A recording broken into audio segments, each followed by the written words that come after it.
Hello guys, welcome back. Today I want to talk about the Tamiya 47430 Mustang Cobra 1995 Mustang Cobra. This is a Tamiya kit 10 scale that you have to assemble. This kit does not come assembled at all, and it's not ready to run, as there are some accessories you need to buy to make this kit fully functional. Very nice kit though. I was very impressed with the build quality and the accuracy of the body. Looks really nice. You have to paint the body. Comes in it's a clear shell. You can paint it any color you want. I know the box, when you do buy the Tamiya, it shows it as a blue, and that's the color I also chose. And you'll see why later in the video, why I chose to use this color. But I do recommend using hobby paint, specifically made for RCs, as it has a flexibility to it, which is nice. In case you scratch, in case you hit it against the wall and stuff, and the body flexes for any reason, the paint won't crack. So let's get into the details of this build.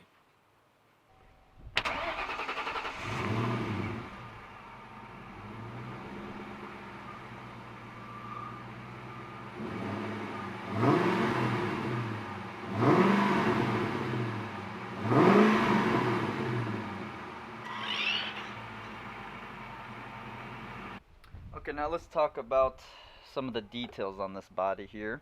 Now, the body comes ready to mount, even though it's not painted. It does come ready to mount, as it is already pre-drilled with the holes for this type of mounting system. Now, I'm not a big fan of these clip-style mounting systems.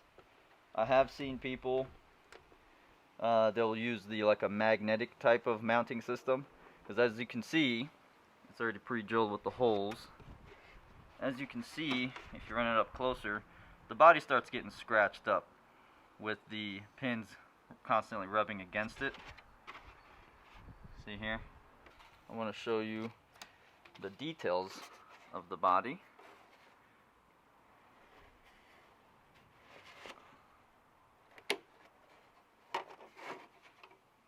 Very nicely detailed body. Strong plastic. And now these RC bodies, these clear bodies, they're meant to be painted from the inside. And the kit comes with masks. You can mask out the windows, pre-molded masks for the windows. So you tape those down, you spray the body color, then you take off the masks, and then you spray the windows whatever color you want. Then you put on the decals all the way around. And now on the kit, it comes with a lot of decals. I didn't really like all of the decals. I wanted to keep it simple. I didn't really want the Mustang up here so much, but it covered. There was like a gap here in the body. It looked kind of weird between the window and the body. Didn't look normal, so I chose to put that on there. But other than that, I try to keep it as original as the 95 Cobra looked, and very satisfied with it. Now I do have a video showing how to paint an RC body, and in that video I just used your Krylon hardware style paint, spray paint. I got the nicer one. It was a Fusion. It had the paint mixed in with the primer. I don't really recommend using that. I was in a pinch and I needed something that day, so that's why I chose to use it. But I just don't think it has the flexibility that you need in an RC style paint. As you can see, I hit a wall. Actually, it was actually my son. He hit the wall, not even going that fast, but as you can see over here, but underneath the headlight, this isn't damage from the outside. This is damage from the inside, as the paint isn't flexible enough to sustain that kind of damage, so it chipped off from the inside. And the body was prepped. It's not a matter of prepping. See, you can see it in there.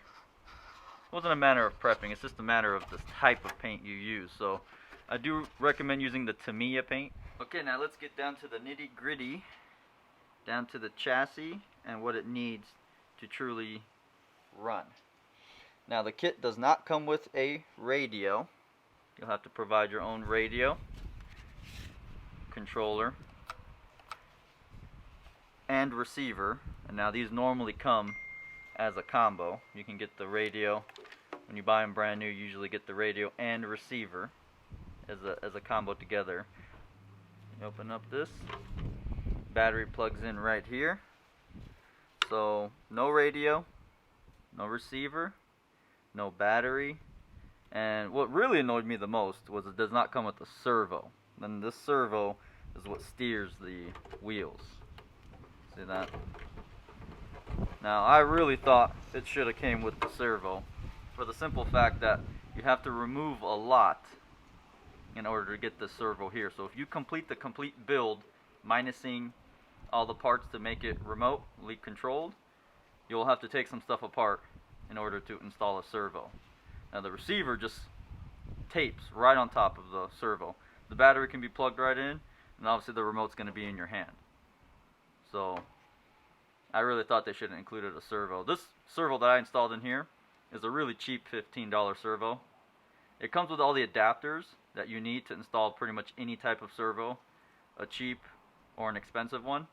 It comes with all the adapters for that. So that was good. I did like that. Now I want to talk about the motor. I have the cover on so you can't really see it, but it's a 540 motor. It's a torque tuned motor. You can opt out for a different motor, a sport tuned motor. Oh, and you can go brushless. Now another cool thing here is that the ESC that it comes in the kit is a brushless compatible ESC, so you can use a brushless motor for higher performance. And what you would do if you're not going to use a brushless motor, you don't have to connect the extra wire. You just connect the two. A brushed motor only comes with the two wires, so you would just follow the instructions and plug in the wires accordingly. Keep the extra one unplugged, unless you're going to run brushless. You have the on and off switch on the bottom of the vehicle. You don't have to take the body off to turn the car on and off. And I say that because I have some Traxxas off-road vehicles that you literally have to take the body off to turn the dang thing on. So I did like this. You can switch it on and off without having to remove the body. There's the on and off switch right underneath. So let's talk about the chassis. Now this is on the Tamiya TT-01 chassis, Type E. I'm not sure what the Type E signifies for, but this is a four-wheel drive chassis, all-wheel drive chassis. It comes with differentials, and again, this is all something that you build. The differential would be in there for the rear, and it would be, there's the front differential. Now the motor attaches to the rear differentials via a spur gear. The actual differential little gears on the inside are all metal. The spur gear is plastic. You can buy upgrades for that. Limited slip. It acts like a slip differential. The front wheels don't move. When everything's in traction, there's an axle connecting the rear to the front. When the car's got traction, it's going to power all four wheels. It's an independent, all-wheel independent suspension. The shocks are not liquid-filled shocks. These are just plastic housings with a spring in the middle, so maybe effectively not really even having any shocks. It is pretty bouncy, as you can see. No liquid in those shocks at all, so pretty much spring. You can upgrade it while building it. Again, to me it has a parts list of all the upgrade pieces that you can do to it, which are optional. The main upgrade that you would want to do is this kit only comes with plastic bearings. A lot of these bearings, there's about 20 bearings in here, and they are all plastic. In the optional parts list that comes with the kit, that gives you the part number for the bearing kit. If you're going to be running this a lot, if you're going to be using it a lot and you're going to be using high speeds, I do recommend getting the metal bearings. Now, as far as the motor goes, I was going to look into a higher performance motor, possibly in a brushed format. There was really only one other one that stuck out. There was a sport tuned and then I think a super sport tuned. But I looked at the specs and I saw other people running tests on them, and there wasn't a significant amount difference. So if you're going to run this brushed motor or a brushed setup, this motor is going to be just fine. It does average about 20 miles per hour. I tested it with a lightweight 2S LiPo battery. It does call for the battery that they want you to use is a NiCad at a 7.2 volts. See that? That's what it calls for there. All 2S batteries are 7.4 volts LiPo. So I popped that in there, gave it a little extra juice, and I did achieve about 20 miles per hour on average. And I kept the battery lightweight on purpose. I don't run it that much. It's a small battery, but you're also using less weight. So that was the advantage of using this battery here. It doesn't plug in, so you will have to buy an adapter. If you don't buy a Tamiya battery or a Tamiya compatible battery, an aftermarket one or say, then you're going to have to get an adapter to plug it in.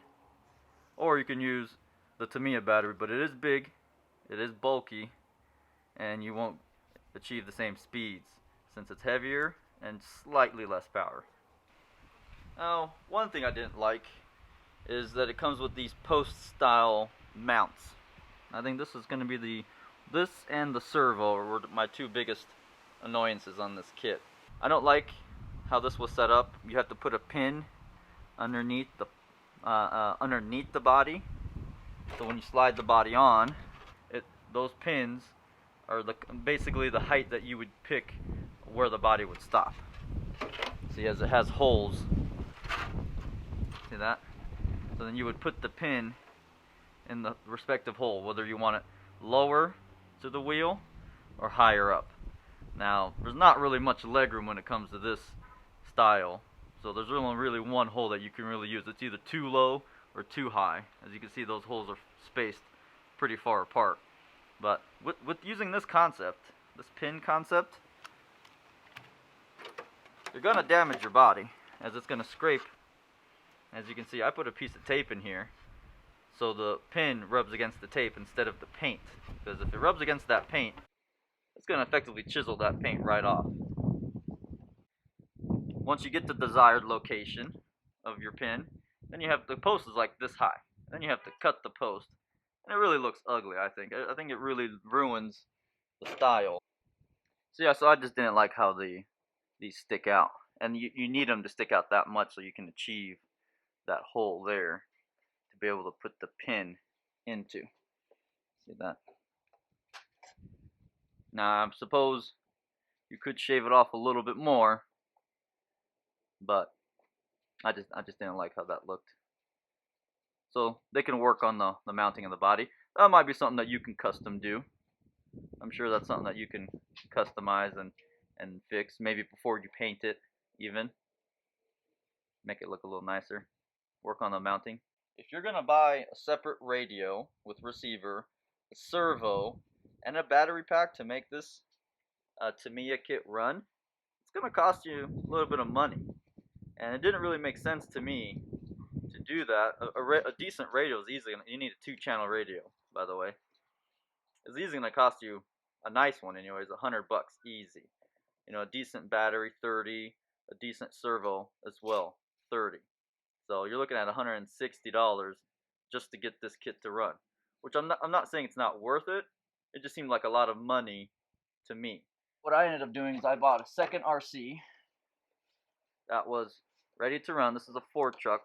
It's a CR12 Ford truck from Team Associated. It comes with the remote. This is the remote I'm using for the Tamiya. It comes with the remote. It comes with the servo, and it comes with the battery. I bought the kit, it was on sale. I believe I got it for like $100 and a half, like $150. So it made more sense to me to buy an RC that has everything for a cheaper price that you would buy the accessories needed to make this run. Because at the end of the day, once you take out the servo, the battery, and the remote, and you install them into your Tamiya, you still have two fully functional RCs that you can switch in between. And you know, I chose to go with the truck because some days I feel like off-roading, and some days I feel like going fast. So to me, that just made a little bit more sense. I did it that way. You don't have to. Doing it this way, you will get lower quality in general. Like I told you, that servo is fine, but it is like a $15 servo, so don't expect anything crazy. Comes with a smaller battery, you know, but again, lightweight. Radio is actually pretty decent. I do actually like the radio because it does have some customizations up here for your trim, your throttle trim, your steering trim. You can set those. You can even reverse them. So forward is backwards, backwards is forward, left is right, right is right. You know, that kind of stuff. So it does actually come with a pretty decent radio and receiver. So to me, just that was worth it. Again, battery and servo, just to get this bad boy running, you know. Plus, you have a whole extra RC that you can play with, or you can, you know, take apart and run any other time you want. So, all right, let's go get this thing fired up and running. I just want to mention that this ESC also has a braking feature, so you can use the reverse for braking. It all depends on how you set it up. The manual explains it all for you. Those are actually pretty good for drifting since it's an all-wheel drive. Since it applies so much power with that 3S battery, you can use it for drifting, no problem. It's really fast, so you probably have to take it somewhere to really experience and enjoy it. See that? I have a 98 Cobra, as you can see here in the background. That's why I chose to keep this car this color. I tried to match it as best as possible.